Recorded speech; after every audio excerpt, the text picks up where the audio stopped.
ఈరోజు దేవుని వాగ్దానం యెషయా గ్రంథం 53వ అధ్యాయం 4వ వచనం.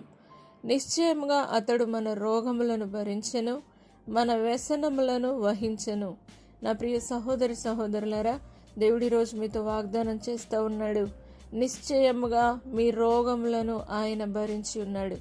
నా ప్రియ సహోదరులారా, దేవుడు మీతో చెప్తున్న వాగ్దానం ఏంటంటే, ఆయన నీ కోసం నా కోసం సిలువలో భరించిన ఆ యొక్క విధానాన్ని, సిలువలో చేసిన త్యాగాన్ని, మనము మన కోసం ఆయన చిందించిన రక్తాన్ని మనం జ్ఞాపకం చేసుకొని, ఆయన మన కోసం చిందించిన రక్తాన్ని బట్టి మన రోగములకు దేవుడు స్వస్థతనివ్వబోతా ఉన్నాడు.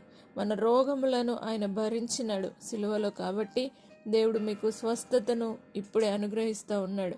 మన వ్యసనములను ఆయన వహించినాడు కాబట్టి దేవుడు మీ జీవితంలో మేళ్ల చేత నింపుతున్నాడు. కాబట్టి ఏ అనారోగ్యముతో మీరున్నారో, ఏ అస్వస్థతతో మీరున్నారో, ఏ భయంకరమైన బలహీనతతో ఉన్నారో, ఈరోజే మీరు స్వస్థత పొంది ఆయన పొందిన దెబ్బల చేత మీరు స్వస్థత పొందుదురుగాక. ప్రార్థన. పరిశుద్ధుడా, నమ్మదగిన దేవా, నిశ్చయముగా మా రోగములను భరించిన దేవానికి వందనాలు.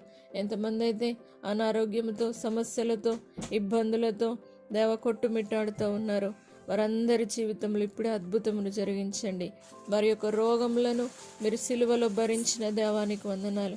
వారి వ్యసనములను వహించిన దేవానికి వందనాలు.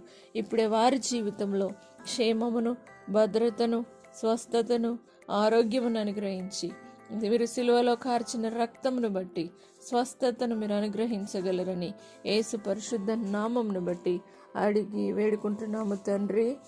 ఆమేన్. దేవుడు మిమ్మను దీవించునుగాక.